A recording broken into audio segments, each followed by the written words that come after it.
let's have a word of prayer, and we'll dive right into 3 John. All right, let's pray. Father, we thank you so much for the day, for your goodness to us, and Father, for the many blessings that you've given. Father, we thank you for the opportunity that we have, the great privilege to come together and to fellowship, to study, to worship. Father, help us to stay focused on those things that are most important. God, I pray as we look into your word that you would help us to see the principles and truths that are within it. God, help us to see how we can take those and use those and apply those to our lives, that we might live a life that's pleasing to you. And we ask this in your name, amen. All right, 3 John, if you want to go ahead and turn there, if you've not yet, that's where we'll be today. We will have Sunday school today, no lesson from me next week.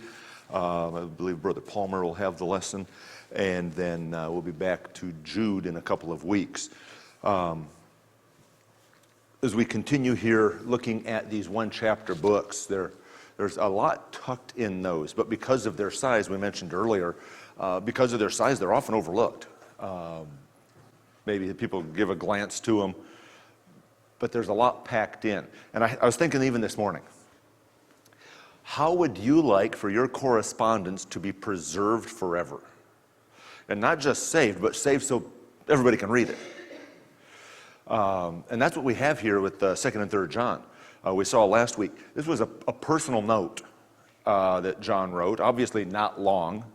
2nd and 3rd John, the two shortest books within the Bible. It's a personal note that's been preserved, and here we are now in 2023 reading it still. And after I had that thought of how would I like for my correspondence to be, it was like, did John have any idea as he wrote this particular note that this was being written under the inspiration of God and was going to be preserved within the canon of Scripture? I don't know that he did. Maybe, maybe not. But it's interesting that he wrote this note, this letter, and here we are now looking back at it to see what principles that we can draw out of this. I mentioned last week, as we looked at the first of these two short books here, some of the outline notes on the handout here will be the same. Some of the introductory notes. You have the same person that wrote it from the same place about the same time. So some of these notes will be the same. You would think that would make it easier to put the notes together. It actually makes it more difficult because I have to look at, okay, did I change the rest of this around here? So I think I have everything right, that we're ready to go for this week. Introduction, same thing that we saw last week. John had a lengthy ministry, sort of for a great many years. And during that time, he impacted a great number of people.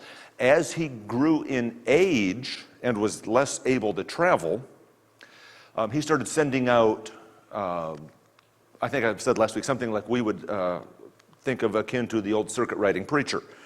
At the same time, he also continued to mentor and disciple, to train others. And those two ideas, the traveling preachers that he sent out and his desire to continue to nurture his disciples, both show themselves within this short little book. As we saw last week, the Gospel of John was the longest of John's writings, over 800 verses.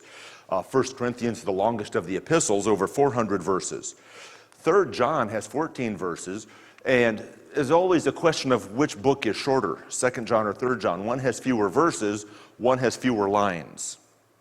And so sometimes you'll see that 2 John is the shortest book in the Bible. You might look at the very next resource will say that 3 John is the shortest book in the Bible. It just depends on how they're counting. And so that's what we have here.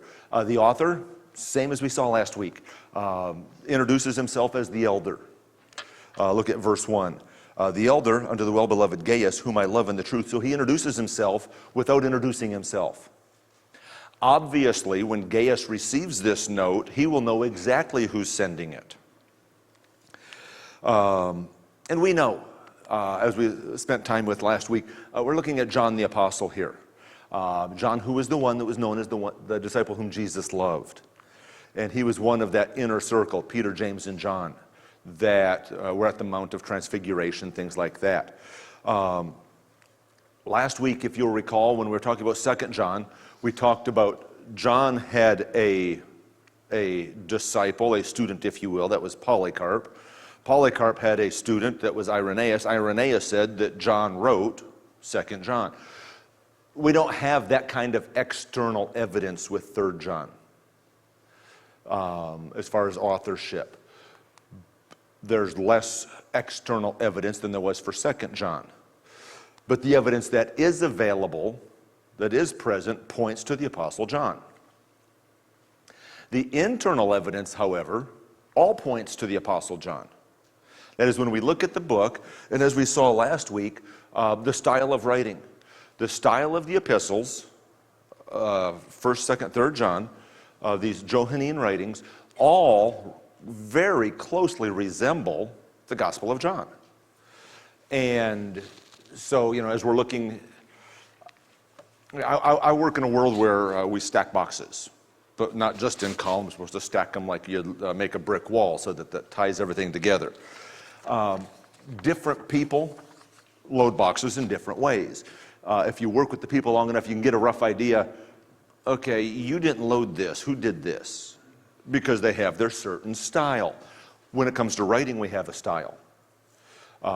Your writing style will be different than this person's writing style. Well, as we look at the Johannine epistles, we can see that style is incredibly, remarkably, uncannily similar to the Gospel of John. Well, it's not uncanny. Same guy wrote it. And that style carried through. And as a result of that, there really is no doubt. The only doubts that are there are the people that wanted to doubt it regardless of what the evidence said. So that's our author. Our date, as I mentioned, same time frame. It was written during that 10-year window. A number of sources would say that's 90 to 95, narrow it down a little bit, but say that 85 to 95. It was written while John was in Ephesus. He had, if you want to say, set up shop here. This was his home base. Interestingly enough, we don't know which of these epistles came first. In fact, it's quite possible that all three, 1 John, 2 John, 3 John, were written about the same time and delivered in the same packet by the same person to the same general location. And so, you have these three that are at about this time. What we do know, and I mentioned this already, it was during this time, this later period of John's ministry, that he sent out these traveling preachers. And again, this is a thought we'll see again as we get a little bit deeper into the book. Here's a timeline. I don't expect you to be able to read the timeline. All right, it's included there really just to give a rough overview. Let me see if I can find the pretty little laser, which you can't really pick up on the white real well. You got the time of Christ right here around this first line. This is AD 30. And then the death, resurrection of Jesus Christ closely thereafter. I mean, you just think about that. The earthly ministry of Christ was a whopping 3.5 years. So everything is condensed at that point. John, as he wrote this, 30 resurrection of Christ, or 33 resurrection of Christ, we talked about John's writing, 85 to 95. We're talking 50 years later, perhaps 60. Okay, so what do we have happening here? You've got Nero. Remember Nero from your studies in history back in school? All right, where was Nero? Nero was 55 to 68. He was in this time frame right here. When Nero was in charge, this begins the first persecution, organized persecution of the church within the empire. The destruction of the temple by Titus in AD 70. So there's a lot happening between the resurrection of Christ, which John was there, and the writing of these Johannine epistles. It continues on. We have the Gospel of John written, this source, which was not the same source, puts that Gospel of John 85 to 95. He's not able to travel as much, he's not able to go and do as much, but he is able to still think and write. And he writes under the inspiration of God. We have the second epistle probably from Ephesus, Revelation. So a lot of this stuff taking place here. Revelation written at the end of this 85 to 95, put by a lot of scholars somewhere around that 95, the 95th year. And so you can kind of get a rough idea of all that's happening here. One of the things that we run into a lot of times is we look at history in a very segmented way. and we don't put the pieces together to get, if you will, the big picture. And that's what we want to try to do here. So let's dive into the audience, if you will. Let's look at the audience here. Oh, I put my map back in from last week. This is just the bigger map. You can see that. Ephesus is at the top part of the arrow there. That's where John was as he wrote these. All right, let's look at our audience. Back to verse 1. The elder under the well-beloved Gaius, whom I love in the truth. There are more people mentioned within this book, but the author hasn't changed. If you'll think back to last week, it was the elder unto the elect lady and her children. In this case, it's Gaius and Gaius alone. And so, as he writes, he mentions some other people, some other situations taking place, but it's all directed to this one person. Let's go ahead and read the first 4 verses here as he gets started in this writing. Beloved, I wish above all things that thou mayest prosper and be in health, even as thy soul prospereth. For I rejoiced greatly when the brethren came and testified of the truth that is in thee, even as thou walkest in the truth. I have no greater joy than to hear that my children walk in truth. So we have this introduction as John's writing to Gaius, and a couple things that he points out here. He says, hey, I hope that that thou mayest prosper and be in health, even as thy soul prospereth. Worded a little bit different than we would say today, but it would be something like, hey, I hope you're feeling well. I'm praying that you will be well physically. I hope that your outside is doing as well as your inside is. He says, hey, I heard a report about you, and it thrilled my heart, what I heard. And then he wraps up this introduction with, hey, I have no greater joy than to hear that my children walk in truth. Let's look at this here quickly. It's written under the well-beloved Gaius. And Gaius was a very common name. And as of that, as it is, we don't know anything more about him than his name. There are a couple of individuals named Gaius in the New Testament, but we don't have any reason to think it was or was not one of these guys. In fact, there's a pretty decent chance it wasn't. But there are a couple things that we can draw. First of all, he was very influential within this church. He played a significant role. We don't know what that role was, but we know that whether or not he was a leader within the church, he was influential within the church. And one of the reasons that we can tell that, and we can infer that as we read, is because as we read, John mentions a couple of issues within the church, and he's writing to Gaius and says, hey, make sure that these things are addressed. Well, why would you write to somebody that had no influence to change those things?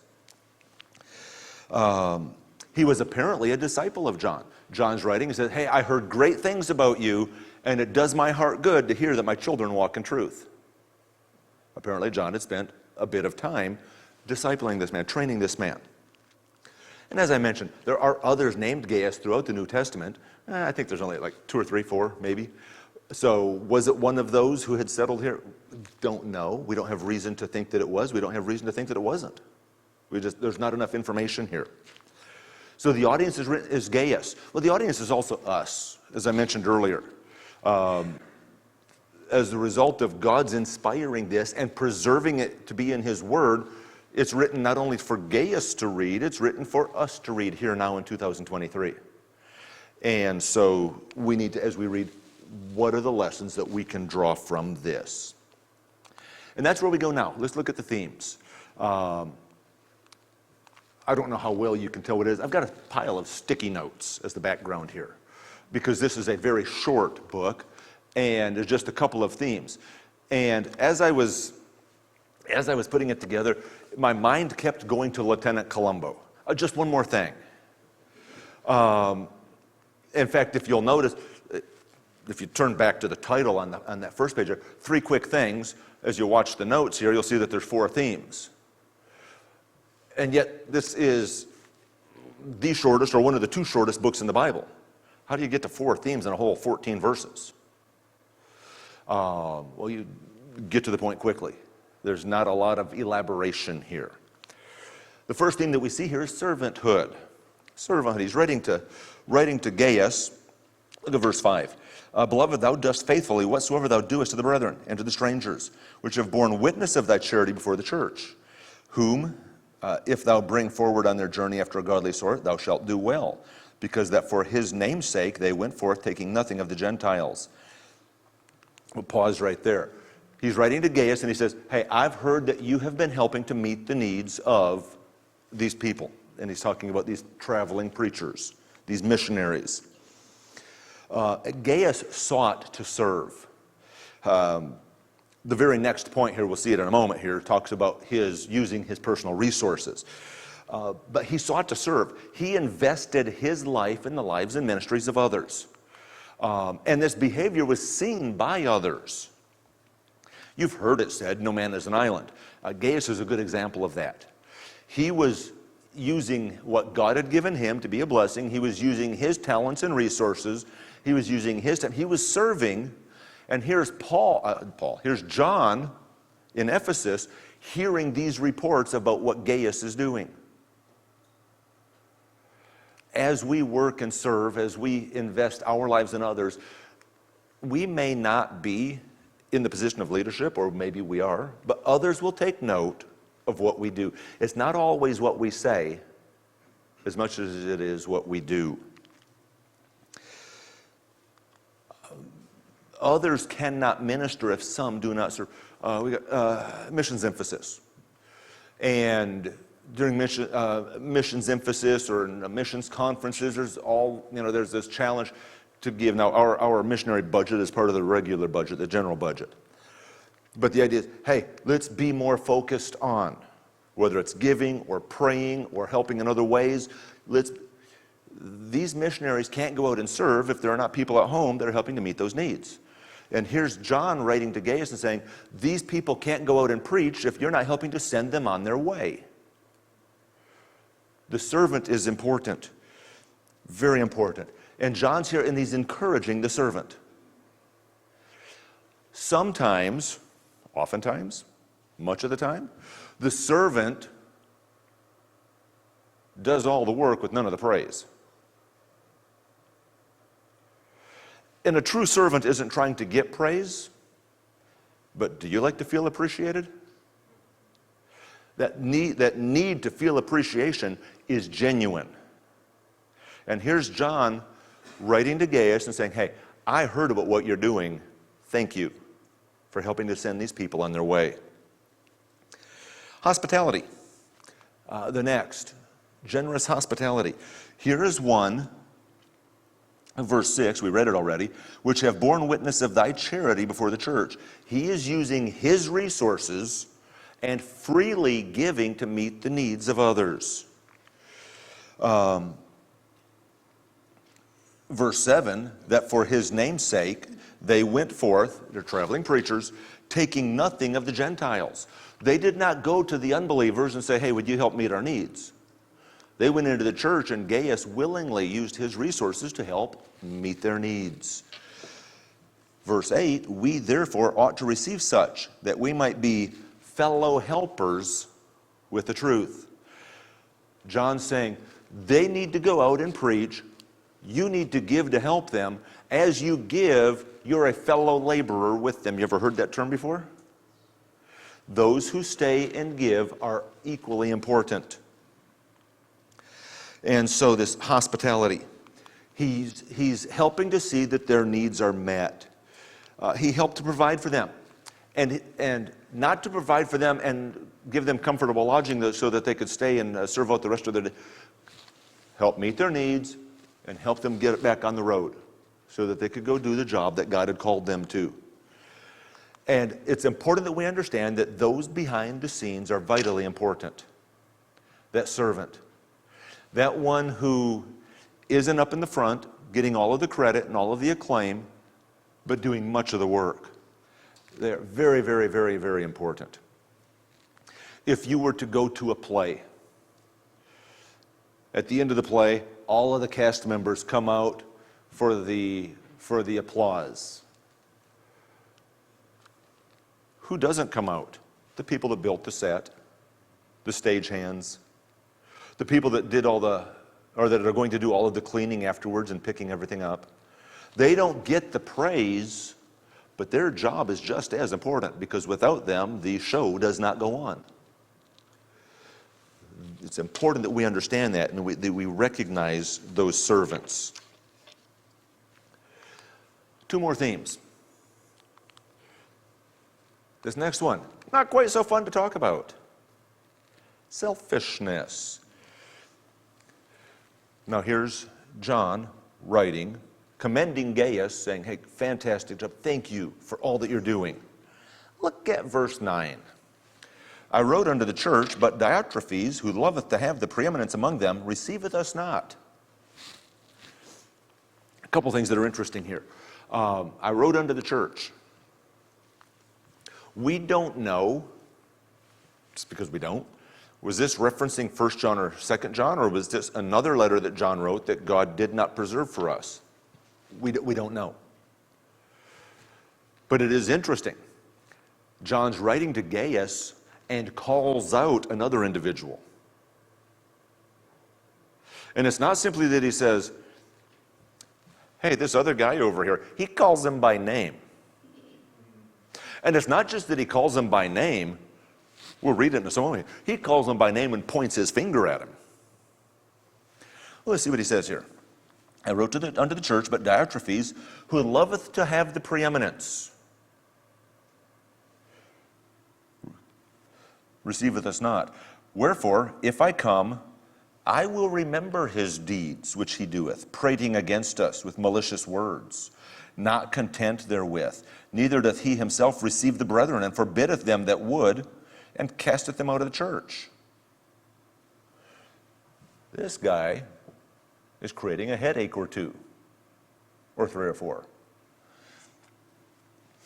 Verse 11, beloved, follow not that which is evil, but that which is good. He that doeth good is of God, but he that doeth evil hath not seen God. I mean, John is, he is very clearly saying, Diotrephes is a cancer in the church. And I am very clearly reading this and saying, wow. And again, how would you like to have your personal correspondence saved for everybody to see? How would you like to be mentioned in said personal correspondence and saved for everybody to see? Well, let's look at this quickly. And I don't have a lot of notes on this, just a couple things.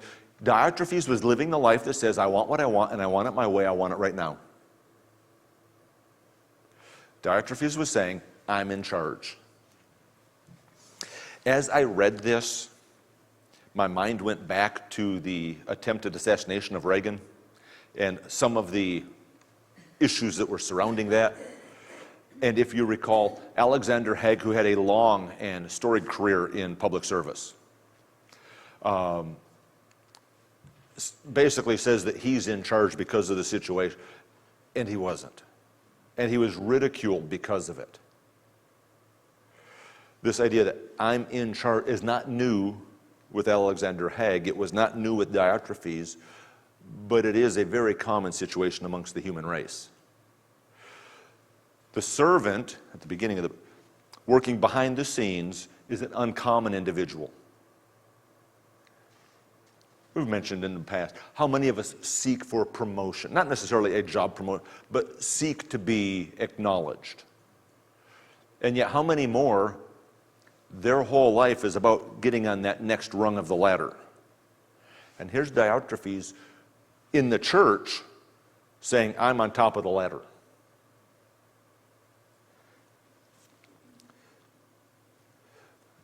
Let's put this in 2023. I have my rights. This is the way I think it should be done, and I'm right. I have my rights.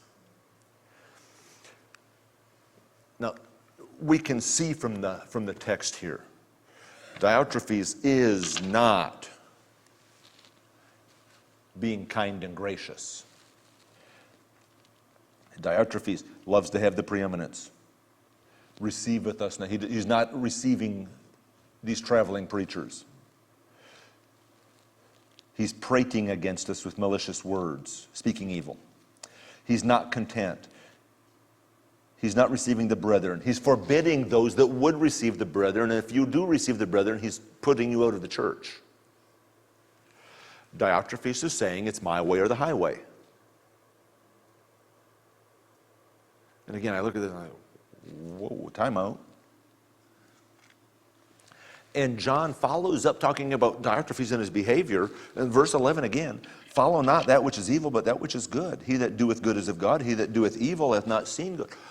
I don't know the condition of Diotrephes' soul, but looking at this verse in context here, it kind of makes you think that John was not sure that Diotrephes was saved. Don't know, but that's what it looks like, isn't it? And it rolls right into this next theme that I have here of grievous haughtiness. Again, he put himself up above. And God tells us to put others first. Let's look at a couple of verses here. Go to Philippians chapter 2. If you want to keep your place here in 3 John, you can. But go to Philippians chapter 2. Look at just one verse here. Look at one verse in 2 Corinthians, maybe one in Matthew. Philippians 2, verse 3. Let nothing be done through strife or vainglory, but in lowliness of mind. Let each esteem other better than themselves. What is Paul saying? Humble yourselves, elevate others. Doesn't quite sound a lot like Diotrephes, does it?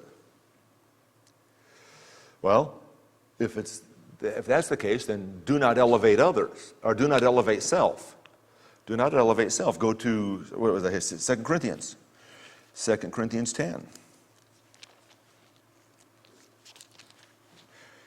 And 18. 2 Corinthians 10, 18.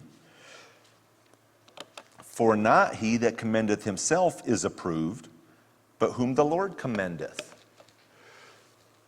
Paul, again, writing, says, the fact that I want to elevate myself isn't going to gain me anything.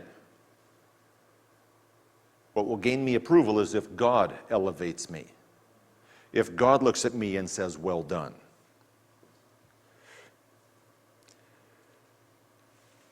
Let's do it. Let's go over to Matthew 23. Matthew 23, look at this one more verse here. Matthew 23 and verse 12.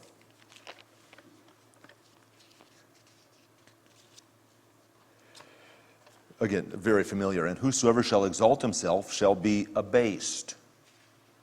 And he that shall humble himself shall be exalted. Now it's interesting. You are taking steps to, we'll go with the first part here, to exalt yourself, and you will be abased. Who's doing, let me make a word, who's doing the abasing? Or the second half, he that shall humble himself shall be exalted. Who's doing the exalting? It's not through your work that that's happening. You are doing your work, and the result is that you are being abased or exalted. God's in charge of that. Our job is to simply humbly do what he's called us to do. Again, time is always of the essence. And so you could take this thought and continue to run with it. We could go to Micah, where it tells us that we're to walk humbly with our God. My job is to humbly do what God has called me to do and let God work out the consequences. Do not elevate self. But we can see very clearly from 3 John that Diotrephes sought to do that. He sought that leading place. He wanted that preeminence. He wanted to be in charge. And it's interesting in this that he refused to entertain the missionaries, these traveling preachers. He did not welcome them. Back to the beginning, Gaius was commended because he did exactly that. He was commended because he did entertain them. He did welcome, he did provide for them and meet their needs. And what I find probably the most interesting within this short little passage on Diotrephes is that he even refused to receive John.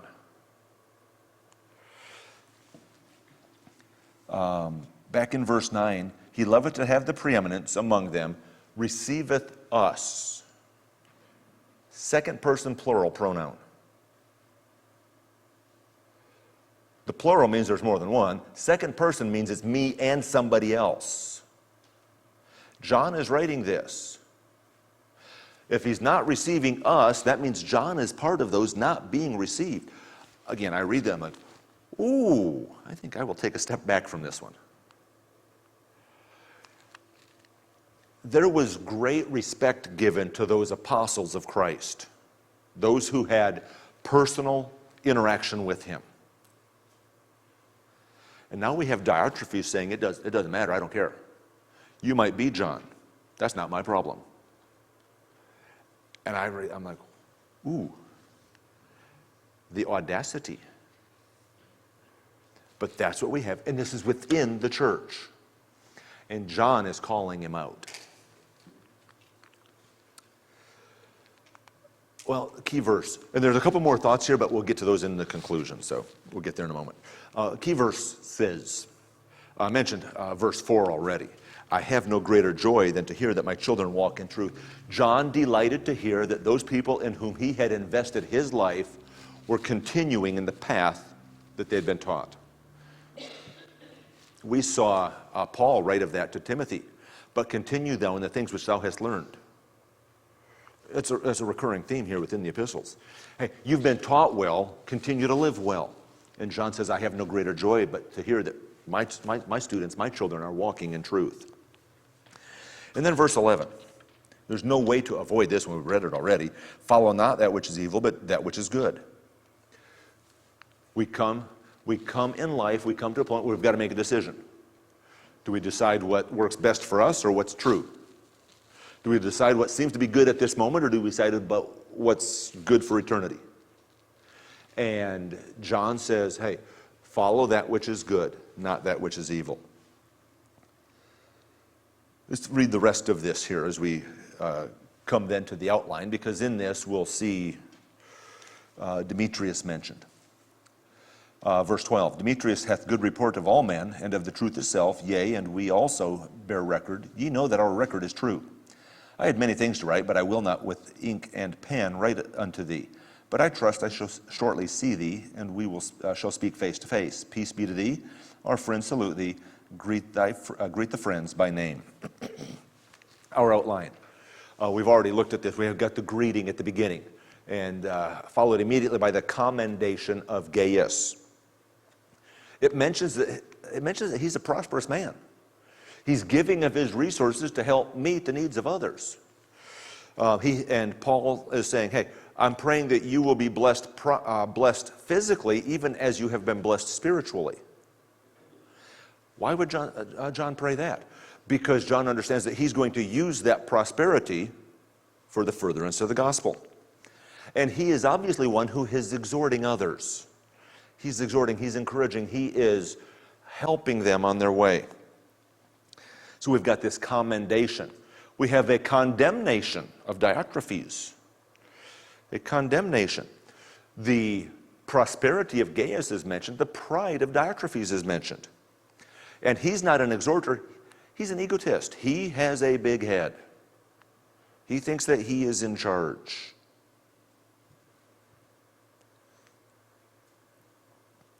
And then there's the encouragement in closing. And within that is the praise of Demetrius.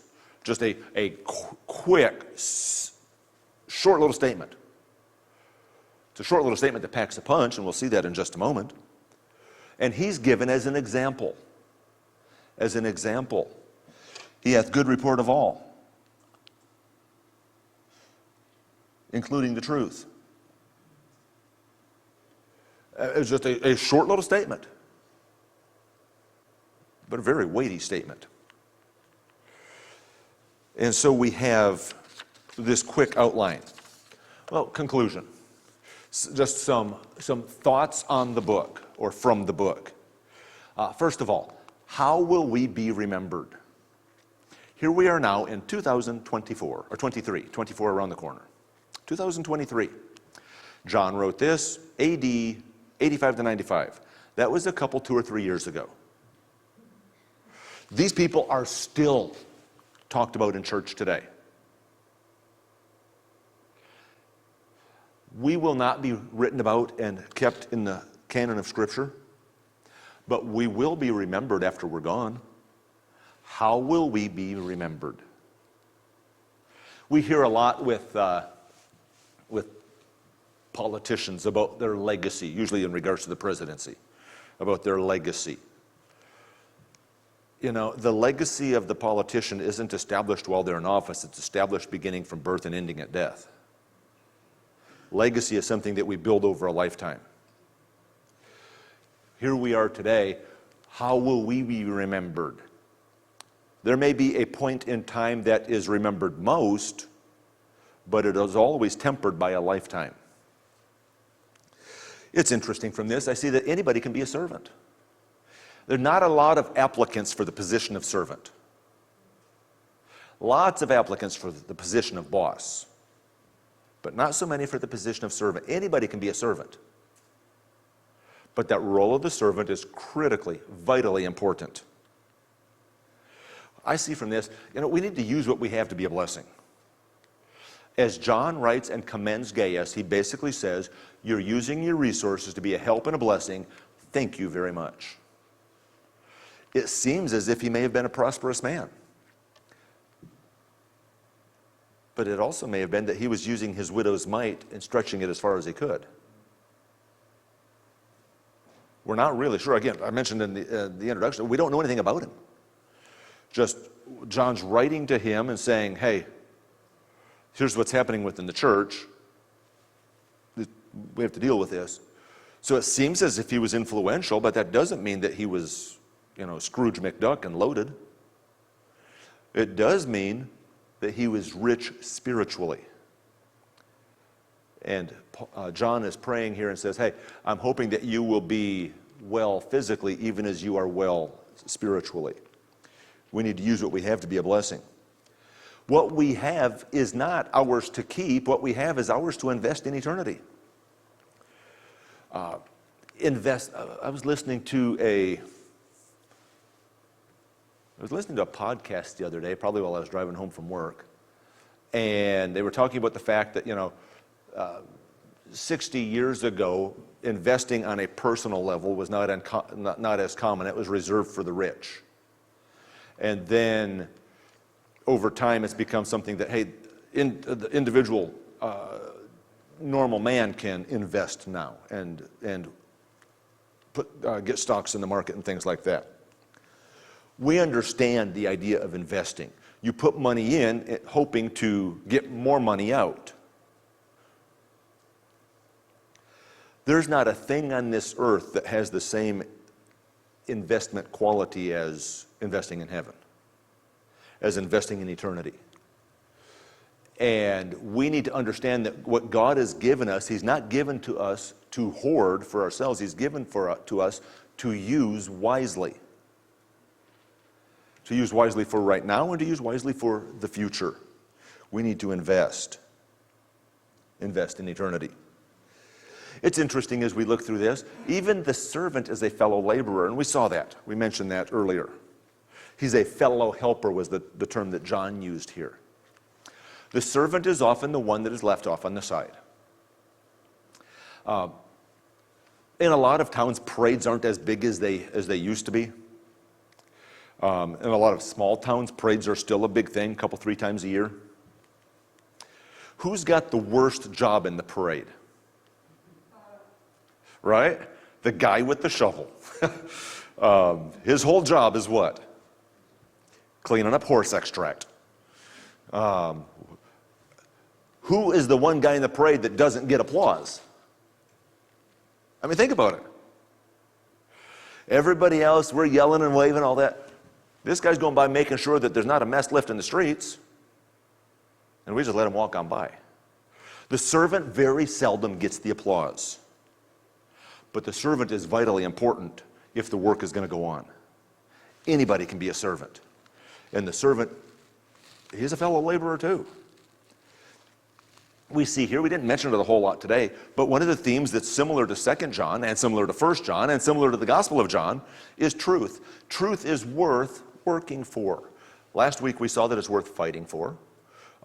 This week it's worth working for. We see here, same as we saw last week, the writer fully expects to visit the recipient. Look at verse 14. But I trust I shall shortly see thee, and we shall speak face to face. We saw that last week in 2 John. That hope, that plan. Hey, I am planning to get there. I want to come see you. And then that whole Diotrephes section there.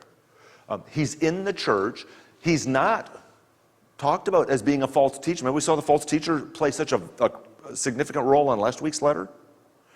It doesn't say that Diotrephes is a false teacher. He appears to be orthodox in his beliefs, but he's still a problem in the church. We can be orthodox and still be a speed bump, if not even a roadblock within the church. With Diotrephes behaving the way he was the work of the church able to go forward? Oh, no. He was hindering. He was like a boat anchor. He was stopping it. These traveling preachers were coming through and needed to be resupplied, and he was saying, not in my house you're not. And not in my neighbor's house either. I mean, that can't be here. We have got to be a people who look at these who have given their lives to serve and say, what can we do to help? I had it was a teacher orientation lesson that I used to do back in a previous lifetime.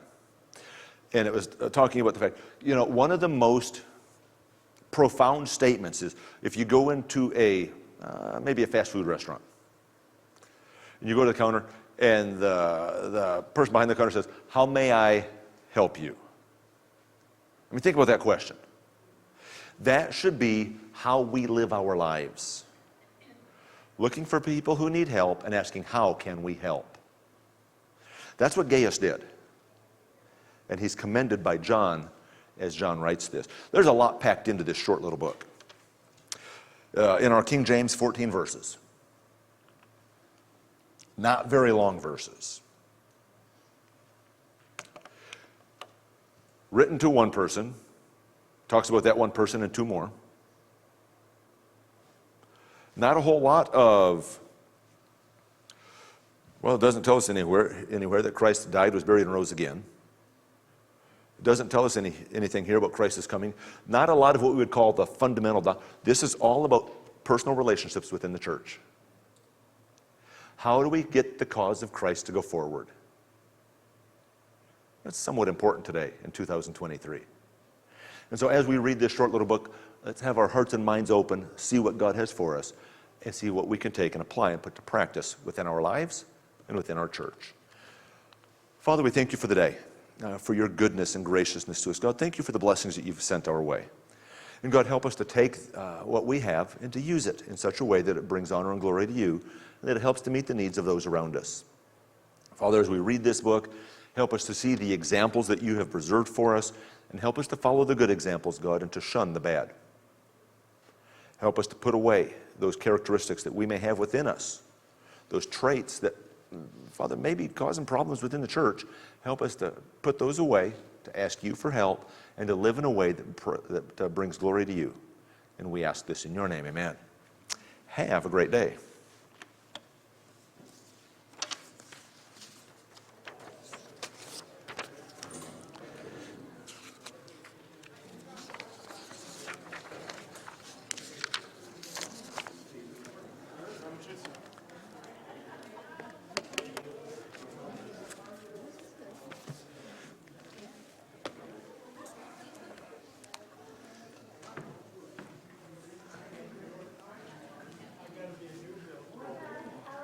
Taker, believe me. I know. Sorry.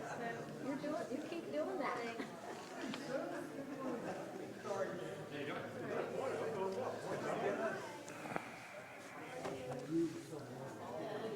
Those things are